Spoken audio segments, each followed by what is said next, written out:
The Republican National Committee says the recently fired staffer was warned ahead of time that party money is not for partying. The unidentified staffer used $2,000 of donor money to pay the tab at a California strip club.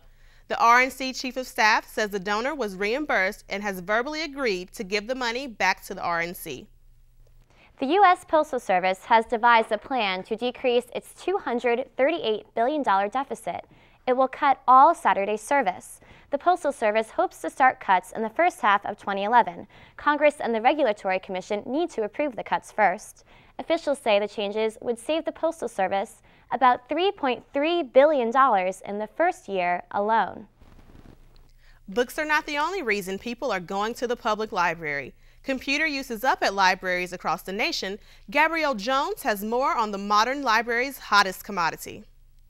Computers are in high demand at public libraries.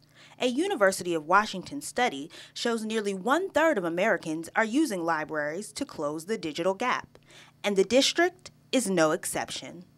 The computer usage is always very important to us, but of the last year or two, it has steadily increased. Well, we are trying to get more computers. The funding for the IT department budget was cut in the last fiscal year by several $1,000,000. It was a huge cut, and there was no money to buy new computers this year. People often have to wait to use computers at the Shaw Library in Washington, D.C. Sometimes when it's crowded, it's like an hour, but sometimes when there's a few people in the library, it's just like 5 or 10 minutes.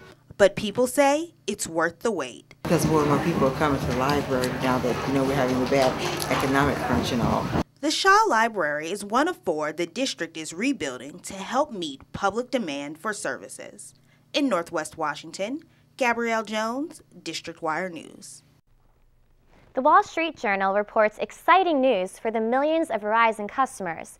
Apple may be working on an iPhone designed for Verizon wireless users. Currently, AT&T is the only U.S. phone company that carries the iPhone. Rumor has it Verizon may have the phone as early as late this year. Verizon and Apple have not commented on the proposed plan. Spring has finally sprung, bringing sunny skies and warmer temperatures to the district. Now it's been brightened even more as people flock to the National Mall to fly a kite. Nihar Sina tells us more. The Smithsonian Mall never looked the same as it was decorated with colorful kites of all shapes and sizes. Thousands of kite-flying fans were seen at the mall for the 44th Kite Festival. A free-for-all public event, it has kite-making and kite-flying competition along with hot tricks. One of the contestants says, I flew my first kite when I was a baby and just have kept going since then.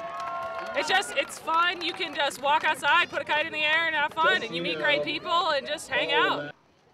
This event is not only for the pros, but families and kids who want to enjoy a fun day together. Yes, we come every year to the Kite Festival. It's a lot of fun. We live here in Alexandria, Virginia, and my son Charlie down there, here's Charlie, he's messing around doing some kid stuff, so he always likes to come here.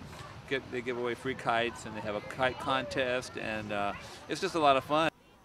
The most excited are the children. They get to fly their favorite cartoon characters, and they even get a kite doctor to fix their problems.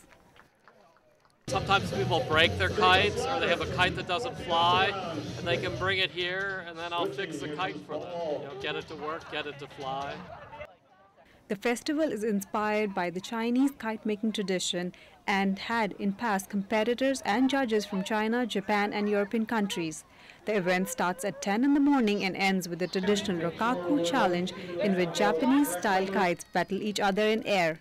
So what a better way to welcome spring than painting the skies with colors and kites. Nihar Sina, District Wire News. And that's going to do it for this edition of District Wire News. Be sure to check us out online at districtwirenews.com. Thanks for tuning in. I'm Brianna Pelican. And I'm Arian Davison. Have a great day.